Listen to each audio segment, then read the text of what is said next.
Birthday നോക്കൂ നിങ്ങൾ. ബർത്ത്ഡേയുടെ അർത്ഥം എന്താ? ജനിച്ച ദിവസം എന്നാണ് ബർത്ത്ഡേയുടെ അർത്ഥം. പക്ഷെ നമ്മൾ എപ്പോഴാ ബർത്ത്ഡേ ആഘോഷിക്കൽ?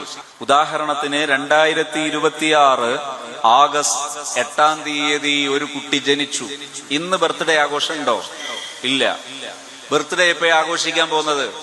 ഒരു വർഷം കഴിയുമ്പോ 2027 ആഗസ്റ്റ് 8 ആകുമ്പോ ആഘോഷിക്കുന്നു. അതിന്റെ അർത്ഥം ഈ കുട്ടിക്ക് കണക്കാക്കപ്പെട്ട ജീവിതത്തിലെ ആയുസ്സിൽ നിന്ന് ഒരു വർഷം ക്ലോസ് കഴിഞ്ഞുപോയി. അതിനാഘോഷിക്കുക. ഇങ്ങനൊരു ആചാരം ഇസ്ലാം പ്രൊമോട്ട് ചെയ്തതല്ല.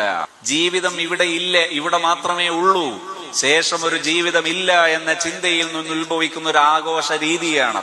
അതുകൊണ്ട് തന്നെ ചിലരൊക്കെയുണ്ട്, പല മൗലിദുകളൊക്കെ ബർത്ത്ഡേ എന്ന കോണ്ടെക്സ്റ്റിൽ കൊണ്ടുവരുന്നവർ. പ്ലീസ്, വേണ്ട എന്നാണ് എന്റെ അഭിപ്രായം. കാരണം എന്താണെന്നറിയോ? നിങ്ങൾ ചിന്തിക്കും, ഇത്ര പറയണോ എന്ന് ചിന്തിക്കും. നിങ്ങൾ എന്റെ കൂടെ കുറച്ച് സമയം, 2 മിനിറ്റ് എന്റെ കൂടെ സഞ്ചരിക്കൂ. നിങ്ങളിപ്പോൾ ബർത്ത്ഡേ പ്രൊമോട്ട് ചെയ്തു, വീട്ടിൽ നിന്ന് നല്ലത് മാത്രം ചെയ്ത് ബർത്ത്ഡേ ആഘോഷിച്ചു. ഈ കുട്ടി വലുതാകും. കുട്ടി വലുതായി, 10 വയസ്സായി, 15 വയസ്സായി, 17 വയസ്സായി, 18 വയസ്സായി. അന്ന് ആഘോഷിക്കുന്ന ബർത്ത്ഡേക്ക് നിങ്ങൾ കൂടെ ഉണ്ടാവുമോ എന്ന് ആലോചിച്ചു നോക്ക്. ആ കുട്ടി ബർത്ത്ഡേ ആഘോഷിക്കാൻ പോകുന്നത് അവന്റെ ഫ്രണ്ട്സിന്റെ കൂടെയാ. ഫ്രണ്ട്സ് ആരാ? ആക്ടിവിറ്റീസാ. ആ ആഘോഷത്തിന് ഉപയോഗിക്കുന്ന ടൂൾസ് എന്തൊക്കെയാ? ഒരു കുട്ടി ആദ്യം